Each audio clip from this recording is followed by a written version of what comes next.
Now that is how you have a first episode. That was unbelievable. That was incredible. If y'all don't know what I'm talking about, it's on the title, and you should already know what I'm talking about because I'm blogging about it. The Legend of Korra, the sequel to Avatar: The Last Airbender, aka one of Nickelodeon's best shows, aside from Rugrats and Doug and Ken and Kel, all that, and the list goes on and on from the '90s. Anyways, yeah, Nickelodeon has done it again, man, and shout outs to the creators. Now let's get into this review. All right, hmm. Republic City reminds me so much of like New York, with the aggressive people, and they have the statue of Aang, which reminds me of like the Statue of Liberty. But some people saying it's homage to Hong Kong or Brazil, which I don't know why they threw in Brazil, but it really reminds me of New York. That's just my opinion. It was still cool seeing Katara. I thought I didn't know who at first when she first appeared on the episode.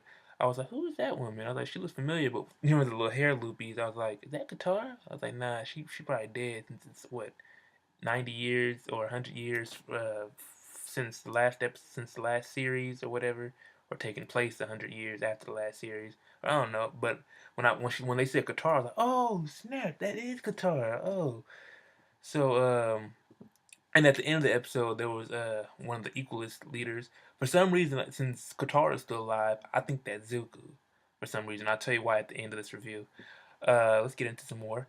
Um, I've seen a lot of references from the last series. Like, remember the platypus bear, the one that ate the cabbages, and the one that Aang and Toph and Zuko Sokka were talking about. Remember when they went to the Earth Kingdom and they wanted to meet the king of the Earth King's bear? Like, is it like a platypus bear? And they started naming all kind of random bear combinations. That was kind of like a reference. I caught that, so one of Tenzin's daughters asked Qatar about Zuko's mom. Um, for some reason, if y'all haven't checked it out, there's a book out called Avatar: Last Airbender: The Promise, Part One. I read the book a few weeks ago at Barnes and Noble. It's a phenomenal book, y'all. It takes place right after that last episode of Airbender. After the last episode. And for some reason, I think we're gonna get introduced into Zuko's mom. And for some reason, I think Zuko is gonna put a ban on bending for some reason. Because if you read the book, you'll know why. He wanted everyone to live in harmony, but for some reason, after going to the Earth Kingdom and running into the Earth King's mayor, and the Earth Kingdom's mayor, who's a firebender, he turns out to have a earthbending wife, and so it discombobulates his mind a little bit, and that's why I think, presumably, that he's probably gonna put a ban on bending. That's just me. If y'all haven't, go check out that book, The Promise. Um, Local bookstores, comic book stores, wherever you get your comics at, wherever you read your books at, go get it. Um, Other than that, y'all, I thought the episode was phenomenal. When you watch the first episode, you want to get drawn in, right? That was tight. Drawn in to the episode. You want to get drawn into the series. You don't want to leave the first episode off with, well, there was a cliffhanger, of course, but you want to be intrigued. You want to have something to spark your interest. You want people to watch the show, to continually support the show. Uh, if you're a real fan, you still watch it on Nickelodeon on April 14th. I'm still gonna watch it at Saturday, April 14th, 11 a.m. Y'all better turn those TVs to Nickelodeon because I'm still gonna watch it.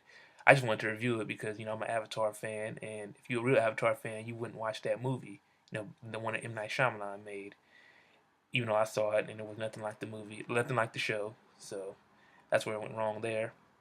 But however, if Zuko did put a ban on bending, then hmm, who's Toph's dad? I mean, who's Toph's daughter's dad? Is it Sokka, or is it one of those freedom fighters? I don't know. We just have to stay tuned. April 14th, and go get the promise right now. Other than that, y'all, the episode gets a 5 out of 5 with me. Korra is awesome. She reminds me so much of like Toph and Aang put together. Yeah, I think so. Because Korra is like a badass. She's a feisty, aggressive person, and she Republic City is like the right place for her. You know, the city of aggression and her aggressiveness. Perfect.